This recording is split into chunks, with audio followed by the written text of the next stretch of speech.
Hello hello hello hello hello. क्या हालचाल। आशा करते हैं कि मस्त होंगे, स्वस्थ होंगे, अपने अपने काम में व्यस्त होंगे। मित्रों क्या होंगे? व्यस्त होंगे। देखिए क्या बताने वाले हैं, हिस्ट्री। क्या बताने हैं? हिस्ट्री। हिस्ट्री का कौन सा क्लास है ये? हिस्ट्री का आपका कौन सा क्लास है? तीसरा नंबर क्लास है। कितना नंबर क्लास है? तीसरा नंबर क्लास है। देखिए तीसरा नंबर क्लास है। अभी तक मेरा वीडियो चल गया है कम से कम कितना अपलोड, 66 को 66 वीडियो अपलोड हो चुका है।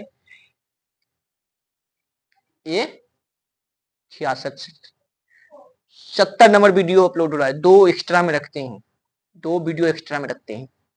तो हिस्ट्री का कौन सा क्लास है? तीसरा क्लास है। आपको बता दिए। देखिए क्या क्या बता दिए, रिवीजन कीजिए। आपको बता दिए पाषाण काल,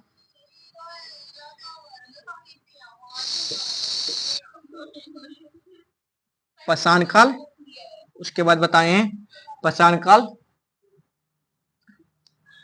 आदि इतिहास, सिंधु घाटी सभ्यता। उसके बाद प्राचीन, चीन में आपका, प्राचीन में आपका क्या बता दिए हैं? सिक्का, सिक्का में बता दिए हैं। उसके बाद अभिलेख, उसके बाद साहित्य। देखिए पाषाण काल ये, उसके बाद सिंधु घाटी 2500 ईसा पूर्व से लेके 1750 ईसा पूर्व तक चला। उसके प्राचीन इतिहास में आए हम लोग। उसके बाद देखिए 1750 या 250 वर्ष तक कुछ अच्छा काम, मैंने कोई काम ही नहीं हुआ जो इतिहास में आए। कोई काम ही नहीं हुआ 250 साल तक। कितना? 250 साल तक कुछ काम नहीं हुआ। अरे इतिहास का कहा जाता है कि इतनी माने बीत थी, हास माने कहानी। जो बीत गया वो कहानी हो गया। तो सब कहानी हो जाएगा तो उतना पेजे नहीं रहेगा कि कहानी लिखते रहे। जो इम्पोर्टेंट डे हो, कुछ उसमें खास हुआ हो, वही इतिहास बनता है। जो उसमें कुछ खास हुआ रहता है वही इतिहास बनता है। इतिहास पढ़ना और बनाना दोनों में बहुत दिल्ली आसमान का फर्क है। कहते नहीं है, दिल्ली आसमान का फर्क है इतिहास पढ़ना और इतिहास बनाना। इतिहास सब कोई पढ़ सकता है, लेकिन इतिहास बनाना सब किसी का बस की बात नहीं है। इसलिए कुछ ऐसा करी कमाल कि तेरा नाम हो जाए। अभी इतिहास पढ़ रहा है किसी दूसरे का, तेरा भी कोई पढ़ जाए। तो कितना साल? 25, कितना? 2500 से लेकर 1750 आदि इतिहास सिंधु घाटी सभ्यता चला। उसके बाद 250 साल तक कुछ, 250 साल तक कुछ अच्छा काम नहीं हुआ। उसके बाद चालू हुआ वैदिक काल। क्या? वैदिक काल। वैदिक काल क्यों कहा जाता है? इसमें बहुत सारे किताब लिखा गए, बहुत सारे किताब लिखे गए, इसलिए वैदिक काल। वैदिक काल कितना? 1500 से लेके 600, 1500 लेके 600। इसमें भी बताएंगे उत्तर वैदिक काल, जिसमें लोहा का खोज हुआ। क्या हुआ? लोहा का खोज हुआ। देखिए वैदिक काल चला 1500 से लेके 1000 तक। कहां तक चला? 1000 तक। उसके बाद 600 तक, 1000 से लेकर 600 तक उत्तर वैदिक काल था। क्या था? उत्तर वैदिक काल। हर इतिहास का लास्ट स्टेप को कहा जाता है उत्तर। क्या कहा जाता है? उत्तर, लास्ट स्टेप। अब आंसर जैसे कोई भी क्वेश्चन उसका उत्तर देना हो तो सबसे लास्ट स्टेप हो गया ना। वैसे ही हर इतिहास का लास्ट में आएगा उत्तर। उत्तर पाषाण काल, उत्तर वैदिक काल, उत्तर आएगा। उत्तर मतलब कि खत्म, उत्तर मतलब खत्म। तो आज बताने वाले हैं वैदिक काल। क्या? वैदिक काल। वैदिक काल क्यों? इसमें बहुत सारे किताब लिखे गए, बहुत सारे। रामायण, रामायण नहीं, वेद पुराण, वेद पुराण, वेदांग, वेदांत, उपनिषद, ये सब लिखे गए। क्या लिखे गए? बहुत सारे लिखे गए। तो बताते हैं वैदिक काल। वैदिक काल की देखिए कुछ खासियत थी। क्या? वैदिक काल की कुछ खासियत थी। कितना से कितना 20 ईसा पूर्व तक चला था? देखिए एक और आप लोग कंफ्यूज हो जाते हैं। BC, before Christ, before Isa Masih के जन्म से पहले। ईसा मसीह के जन्म को कहते हैं जीरो, जीरो कहते हैं। एडी का मतलब होता है ईस्वी। क्या? एडी का मतलब ईस्वी। 2024 ईस्वी चल रहा है, क्या चल रहा है? एडी। इंग्लिश में कह दो एडी। मतलब कि ईसा मसीह के जब जन्म हुआ था उससे कितना साल हो गया? 2024 साल हो गया, 2024 साल हो गया। तो इसी एडी और बीसी के मतलब समझ में आ गया? एडी और बीसी के मतलब समझ में आ गया? तो बताइए वैदिक काल कब से कब चला था? 1500 से लेकर 600 ईसा पूर्व। कितना? 1500 से लेकर 600 ईसा पूर्व। क्या था चला था? 1500 से लेकर 600 ईसा पूर्व। देखिए वैदिक काल में आर्य मध्य एशिया से आए थे। आर्य कहां से आए थे? मध्य एशिया। कहां से आए थे? मध्य एशिया। जब मैप पढ़ाएंगे तो बताएंगे एशिया कहां से था, कहां मध्य एशिया आएगा, वहां से आए थे। कहां से आए थे? आर्य। वैदिक काल में सबसे ज्यादा क्या? आर्य। 10 राजाओं का युद्ध किसमें रहता है? ऋग्वेद में। किसमें? ऋग्वेद में। उसमें 10 राजा को हरा दिए थे आर्य। कौन हरा दिए थे? आर्य। तो देखिए आर्य मध्य एशिया से आए थे। भाषा उनकी संस्कृत थी। क्या थी? भाषा उनकी संस्कृत थी। क्या थी? संस्कृत थी। संस्कृत थी। क्या? संस्कृत थी। भाषा उनकी संस्कृत थी। जो जानता था वह श्रेष्ठ। क्या? श्रेष्ठ। आजकल क्या चल रहा है? जो इंग्लिश जानता है वो बहुत तेज है, बहुत तेज है। उस समय आर्य के समय क्या था? जो संस्कृत जानता है वो बहुत अच्छा है, श्रेष्ठ है। क्या है? श्रेष्ठ है। और जो नहीं जानता था उसको, वह नहीं जानता था उसको निम्न था। निम्न का मतलब एकदम घटिया इंसान, मतलब कि उसके पास सामाजिक ज्ञान है ही नहीं। आजकल क्या चल रहा है? English English English English. तो उस समय क्या? संस्कृत की मोहत थी। क्या थी? संस्कृत थी। जो उस समय संस्कृत जानता था वो श्रेष्ठ था, और जो नहीं जानता था वो निम्न था। हम लोग आज इस दुनिया में जी रहे हैं कि इंग्लिश के पीछे पागल हो रहे हैं। अरे इंग्लिश एक भाषा है, भाषा की तरह समझिए, उसको इंपॉर्टेंट दीजिएगा, चौपट और सब हो जाएगा। इंग्लिश बस काम लग जानिए, ज्यादा जानने की जरूरत नहीं है। ये संस्कृत की उस समय जो जानता था श्रेष्ठ था, जो नहीं जानता था वो निम्न था। यह लोग पंजाब तथा हरियाणा में आकर बसे थे। ये लोग ज्यादा क्या आए? पंजाब और हरियाणा में बसे थे।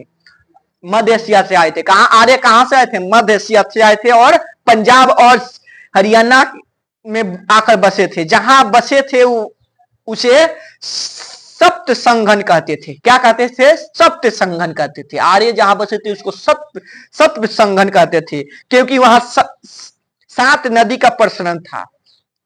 5 नदियों के नाम से किस राज्य को जाना जाता था? पंजाब। लेकिन पंजाब अब 5 नदियों के नाम से नहीं जाना जाता है। क्यों?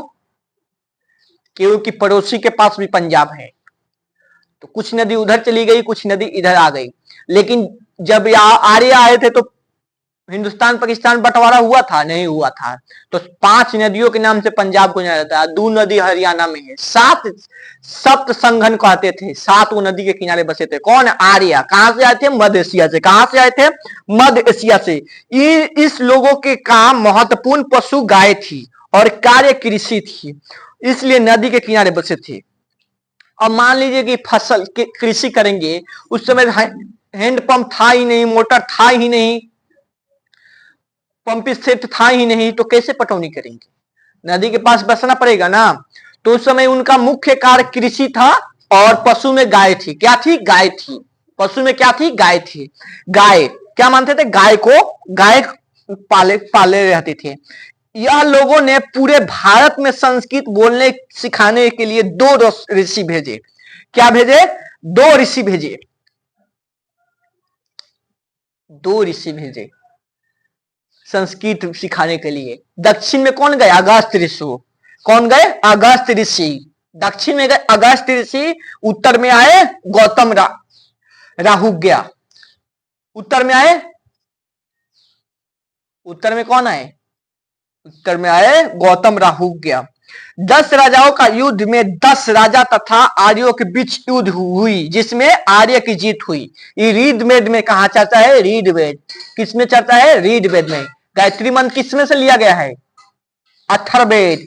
और उपनिषद मुंडको उपनिषद, कहां से, मुंडको उपनिषद।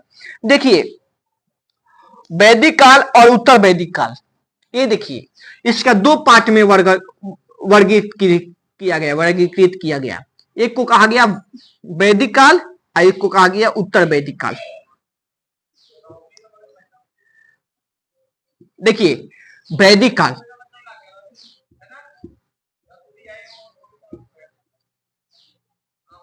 वैदिक काल ये चला आपका 1500 से लेकर 1000 तक, सॉरी 1000 तक। ये चला 1000 से लेकर 600 ईसा पूर्व तक, सॉरी ईसा पूर्व बीसी तक, बिफोर क्राइस्ट, बीसी तक। वैदिक काल को कितने, 2 वर्गों में बांटा गया। कितना, 2 वर्गों में। देखिए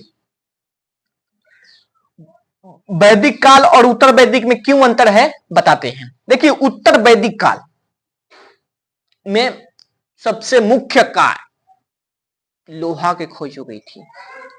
किसकी खोज हो गई, लोहा की खोज हो गई। देखिए वैदिक काल में रीड वैदिक काल कहा जाता है, उत्तर वैदिक काल, इसको रीड वैदिक काल या वैदिक काल, रीड वैदिक काल, उत्तर वैदिक काल। देखिए इसमें आप लोग को क्या, इसमें ग्रामीण था, लेकिन सिंधु घाटी सभ्यता शहरी था, सिंधु घाटी सभ्यता शहरी था। गाय मुख्य का था, गाय पालन करना और कृषि करना। गाय को मृत्यु करने वालों को अधन्य कहा जाता था, उसकी सजा मृत्यु होती थी। क्या, उस समय जो गाय का मृत्यु, गाय को मृत्यु करने वाले को अधन्य कहा जाता था और मृत्यु, सजा मृत्यु थी। राजा का काम था गाय की रक्षा करना, जिसको गविष्टि कहते हैं। क्या, गविष्टि। उसके बाद राजतंत्र प्रणाली थी, राजतंत्र, राजा राज करता था। गांव के मुखिया को ग्रामीण कहा जाता था। 4 वर्गों में समाज बटा हुआ था, ब्राह्मण क्षत्रिय वैश्य। ब्राह्मण क्षत्रिय वैश्य शूद्र, कर्मों के आधार पर बंटवारा किया गया था। किसके, कर्मों के आधार पर, कर्मों के आधार पर, कर्मों के आधार पर रहना चाहिए। कर्मों के आधार पर जाति का बंटवारा होना चाहिए। जो ज्ञान दे रहा है वो पंडित, ये नहीं कि जो पंडित के घर में जन्म लिया है, शराब है, शराबी पीता है, इधर गिरता है उधर गिरता है, वो पंडित हो नहीं सकता। पंडित के मतलब होता है विद्वान, पंडित के मतलब होता है विद्वान। उस समय पंडित का मतलब होता है जो ज्ञान दे दूसरे किसी को, ये नहीं कि शराबी होकर उधर पिए उधर गिरे इधर गिरे। अगर कोई भी हो ज्ञान दे, वो पंडित हो सकता है। पंडित से ना पूछिए जात, पूछ लीजिए ज्ञान। इसलिए पंडित हैं तो आप एकदम ठीक से रहिए। काम के हिसाब से जाति का बंटवारा होना चाहिए। एक घर में 4 भाई हैं, कोई दूसरे किसी को ज्ञान दे रहा है, पंडित हो गया। जो सेना में है वो क्षत्रिय हो जाएगा, जो दुकान खोला है वैश्य हो जाएगा, जो फैक्ट्री वैक्ट्री में काम करता है शूद्र हो जाएगा। इसमें घाटा क्या है, काम के हिसाब से होना चाहिए।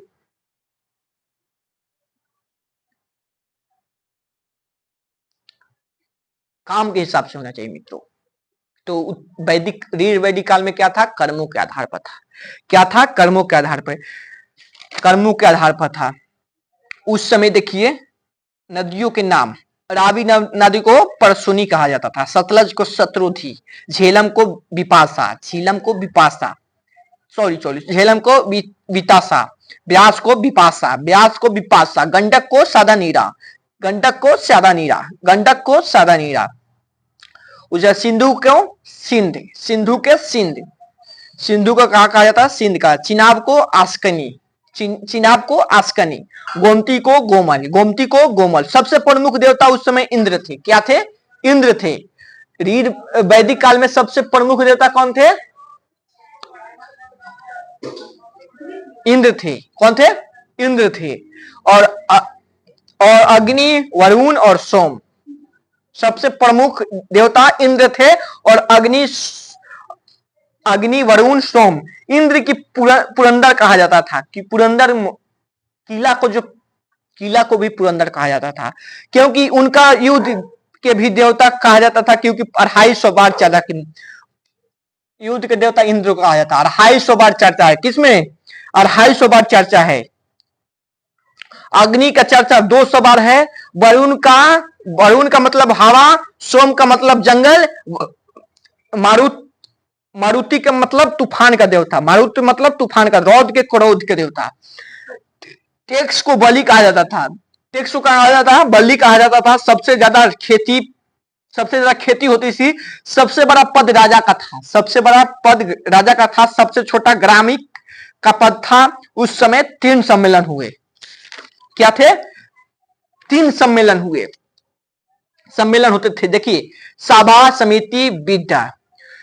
देखिए, सभा में निम्न लोग लेंगे, समिति में उच्च लोग लेंगे, और विद्वत में महिला या पुरुष दोनों, महिला और पुरुष